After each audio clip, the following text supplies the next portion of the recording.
You guys don't need to worry about me getting revenge from Diddy. I've got 3 moves that make sure he'll never be able to come after me or my family. First, I personally reached out to the victims' legal teams. The real reason he's not getting out is those buried cases behind the scenes. I provided legal funding for 7 victims who had been silent for years and brought in the top criminal attorneys in the country.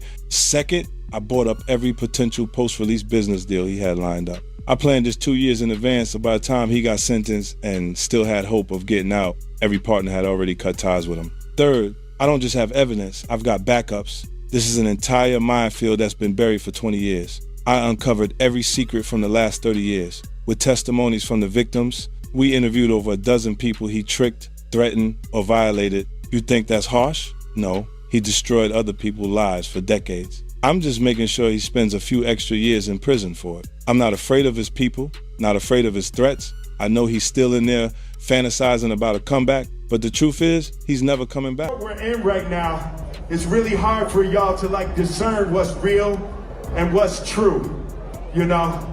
And I've been seeing y'all memes and stuff. People be making memes. I see the memes. I said, no, some of that stuff is funny. Some of it's funny. But I haven't addressed any of this publicly, but I just want to say this very clearly. I don't have to do with Puffy, so y'all can stop all them memes.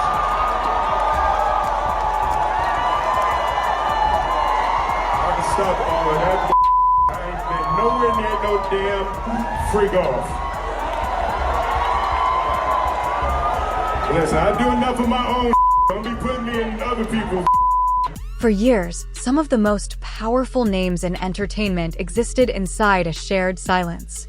Not because questions didn't exist, but because asking them carried a cost.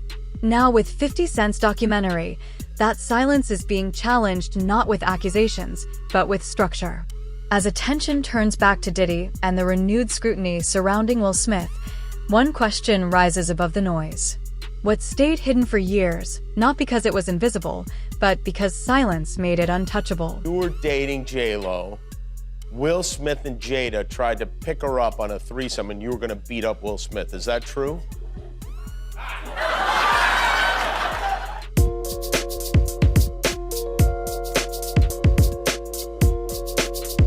You really heard that? Nah. What? Yeah, I watched it on the internet. You're telling me I can't believe everything I read? What? I don't know what you're talking about.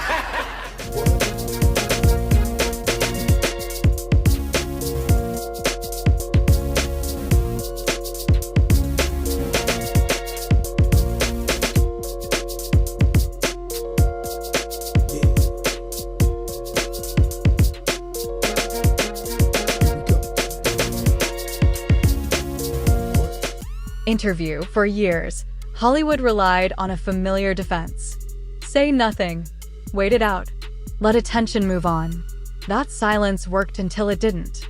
50 Cent's documentary enters precisely at the moment when quiet becomes untenable. Should've never slapped Chris. I'm not watching the movie. It's not happening. You don't understand. Do you understand why he slapped Chris? Did you see in that moment from probably what he was dealing with? What was he dealing with?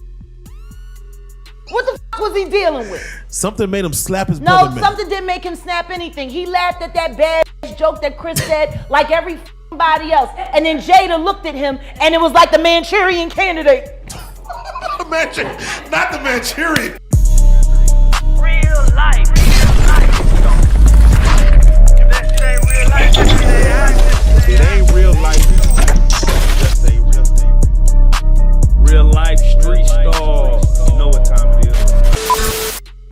Now, I have to ask before we get out, because I don't want to forget it. Your earrings just reminded me of Black Power, Black Excellence, and I just need your take on it because Emancipation comes out in 1 hour. Came out December 9th, which is today's the 9th, right? That's such a fucking below the belt fucking question. No, but I just got It's the only below the belt question that you asked because you already know what's gonna happen. Don't front. We've been down there. Fuck Will Smith. No, wait. He can kiss my ass. Wait. He should have never slapped Chris. I'm not watching the movie. Damn it. It's not happening. You don't understand. Do you understand why he slapped Chris? Did you see in that moment from probably what he was dealing with? What was he dealing with? Shit, I don't know. What the fuck was he dealing with? Something made him slap his No, brother, man. something didn't make him snap anything. He laughed at that badass joke that Chris said like every fucking body else. And then Jada looked at him and it was like the Manchurian Candidate. Not the Manchurian. Not the Manchurian. God damn it.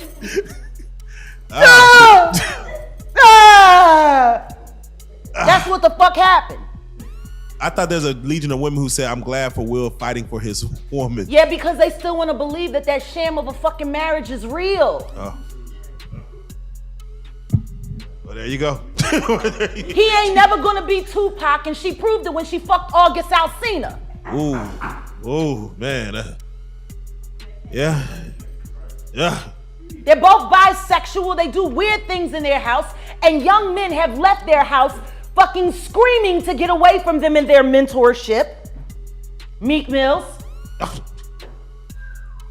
Bashir Gray. Reframing absence of comment as a story in itself. When a system protects itself through delay, the act of finally speaking is not neutral. It disrupts long-standing arrangements. If silence held power for years, what does its collapse reveal about what was being protected? It all started, we was in Atlanta. And this story starts when I'm with Puff and he's in the exotic bookstores and he's doing shopping, right? He's shopping, getting his stuff and everything like that. So, you know, this is the first time I was ever in an exotic bookstore with Puff. So, you know, I'm giving him his space. He's taking things off the shelves and stuff like that because they gave him a brown paper bag. When they gave him a brown paper bag, he was just putting stuff in there. So I said, damn, you know, he got to go put it on the counter and, you know, show everybody what he's getting. So as he going, I'm just looking at the places where he picking stuff from. So there's one part he picked up some things from up here on my left side. And then he picked like quite a few of them down. I'm like, okay. He put them in the bag. So when I went by there and I looked up there and it said butt plugs. And I was like, hey, yo. I was messing with him. Because people don't understand, you know, we was like friends. He was a part of the same gang. So I'm still gonna tease him. I'm still gonna mess with him and everything like that. I could do that. It wasn't just no security thing. So I say, yo, what are you getting this for? And it said butt plugs. And he was like, yo, can I do my shopping by myself? I said, yeah, you could do it by yourself, brother. And he started walking and everything like that. So when he got I just waited at the counter. So when he got to the counter, he didn't even have to show the guy nothing. He just gave the guy a wad of money. I mean, like he gave the guy a stack something like this. And Puff wasn't the dude that carried no 20s and no 50s and nothing like that. And I mean, like, he just said, boom. And we walked out the store. So we had to leave Atlanta and go to North Carolina for a show. You understand? And it was him, this rapper, Sarah, and this other girl. We all got on a G5 jet, and we flew to G4 jet, and we flew to North Carolina. So, what stayed hidden was not a single incident, but a pattern relationships normalized by success, proximity explained away as coincidence. Diddy's influence existed openly yet rarely examined beyond achievement and access. Familiarity replaced scrutiny and repetition dulled curiosity. The implication is cultural rather than criminal. Patterns can remain unseen when they are treated as routine. How much remains hidden simply because everyone assumes it is normal? When they were in the room and they would go in the room with another couple, right? And I've seen some things happen in the jacuzzi. Like when I'm the only one could go to the room 9 times out of 10. When Puff was the one who, you know, was in the presidential suite, I'm the only one allowed. I gotta watch the door. No one can get into that door. I'm the only one that had the pass key or whatever. You know what I'm saying? And then sometimes you would hear a boom, boom, boom, boom, a thump or whatever the situation is and stuff like that. Yo, what's up? Everything good? And sometimes they will open the door. I'm right there by the door. Sometimes you see things you don't want to see. Hey, did they ever try to get you involved? Or Not at all. Offer you? Not at all. Puff did it one time, but that's in my book. When he was coming from Dallas, he had the snow bunnies. And I reneged on that. Nah, I'm good. Hey, did you see any celebrities Puffy did any of that stuff with, the swinger stuff with? Yeah, I did. Tell me about that.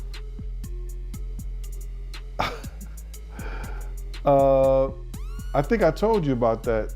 One time, him and somebody, him, Sarah, and this young girl flew from Atlanta.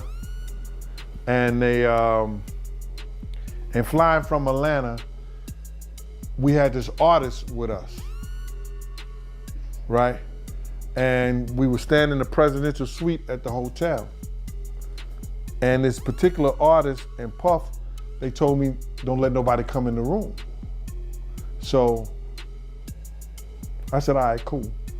So I propped my chair by the room door. Power rarely stands alone. It operates through proximity.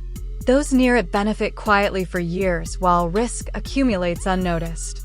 In this ecosystem, distance is often strategic rather than instinctive. Movie Emancipation, how the fuck you gonna play in a movie called Emancipation and you can't emancipate yourself? Ooh.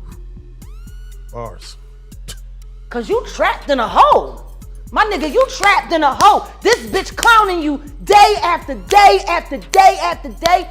And once again, I hate saying these things because their children are dope.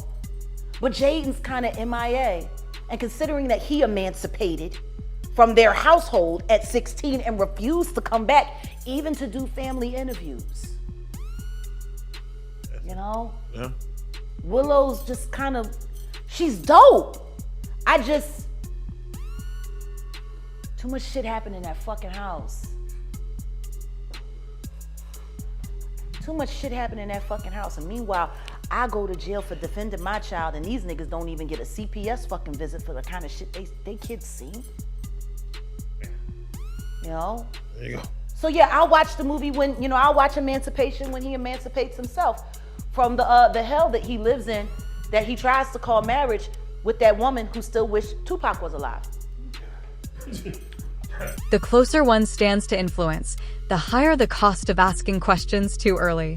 When proximity delivers opportunity first and consequences later, who is expected to absorb the risk when narratives shift? But enjoy the film, buy lots of popcorn.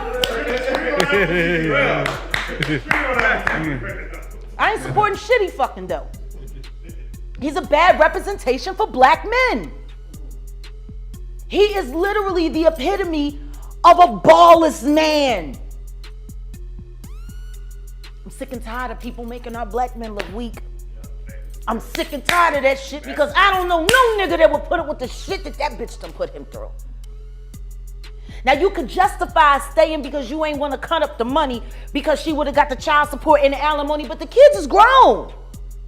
So if you staying now, it's either because you being blackmailed to stay or you too lazy to go. He housebroken. That don't fit right for a Philly nigga. But he did grow up in Overbrook though. He didn't technically grow up in West Philly. That was Jazzy Jeff's life he was writing about. He lived over there, not far from where Kobe Bryant grew up. That's the other side of City Avenue. He came up Overbrook, you know, so they had big houses and he wasn't at the playground get beat up. That was Jazzy Jeff. Will Smith's public distancing marks a transition from long-standing discretion to explicit boundary setting. In the modern media cycle, denial is not only a rebuttal. It is a signal that the narrative has reached a consequential threshold. Delivered calmly and publicly, the message draws a line without escalating conflict. Yet, timing carries its own meaning.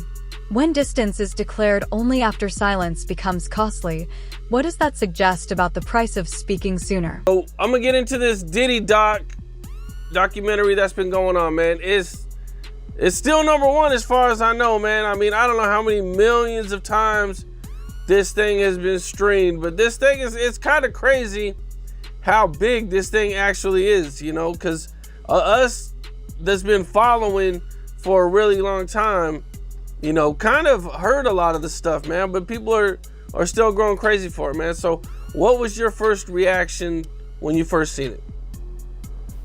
When I first seen it, I said, damn, they stole my whole damn idea. You understand? Because I was talking to the producers, and before I talked to the executive director, and the producers knew, I was telling them what I was bringing to the table. Because I was trying to get a deal for me, Kirk, and Tim all together. Like a package deal. I wanted to try to get like 50,000. A documentary changes the rules. By organizing fragments into chronology and context, 50 Cent moves the conversation from rumor toward record. This is not a verdict. It is an audit of attention, asking why certain questions were never sustained and why others faded. You know what I'm saying? So I told them what we was bringing to the table, who was going to tell a story, how they was going to tell a story. You know, I didn't know exactly what they were going to say, but I knew Tim grew up with Puff, so he can get the childhood thing. So I'm going and telling them the whole angle in which I would like for this to go. You know what I'm saying? What we was bringing to the table. I didn't know how they was going to do it, but I was saying, this is what we're going to bring to the table. Tim could start off with the childhood part of it because they grew up together. That's Tim Dog, Tim Patterson. Also, you know, he was the one who was working at Uptown. He was executive over there of A&R and all that other stuff. He went to Island Records. He used to work with over there at Arista, the whole 9 yards. Tim is the one who had the Lost Boys. If you remember the Lost Boys, yeah, you know what I'm saying. Tim was the manager of them. That was his group and everything like that. So Tim had a lot of inside and a lot of stuff to do with Puff. I had a lot of other people I could have brought to the table too. Eddie F, who taught Puff how to work the board and everything like that. Just Eddie F, Heavy D, and the boys DJ. I was gonna try to get Eddie and some other people like that. But it fell through because the lady was telling me what somebody else didn't give me or what somebody else didn't pay me, and she was being disrespectful. You know what I'm saying? I thought she was a white lady. I'm finding out she a sister. Long-form inquiry challenges an industry built on forgetfulness by insisting that stories remain visible. When documentation replaces dismissal, who decides which version of events becomes permanent? You know, Diddy has a long list of victims. You know, I mean, you got Cassie, Kurt Burrows, Shine, Little Rod, Mark Curry. I mean, you know what I'm saying? The list goes on of all the people who he's did wrong. You know, out of all the people you've heard of, and all the stories that you heard and the stuff that you know about, you know, who do you think is like Diddy's biggest victim? Who I think Diddy's biggest victim is? Yep. The mothers. Okay. Big's mama. Wolf's mother. The people that lost their sons. They could never get that back. Especially with those are the two people that changed his life. Put him on that pedestal to be a great producer. So I believe the mothers in them that lost their sons are the biggest victims of it all. Man, that's deep, man. That's crazy, man. You know, because I mean, you know, you brought up Big and the mom, and in the documentary they even talk about Diddy not paying for the funeral, acting like he's gonna pay it, but then billing it to Biggie. What was your thoughts on that? When you seen that, were you surprised when you seen that?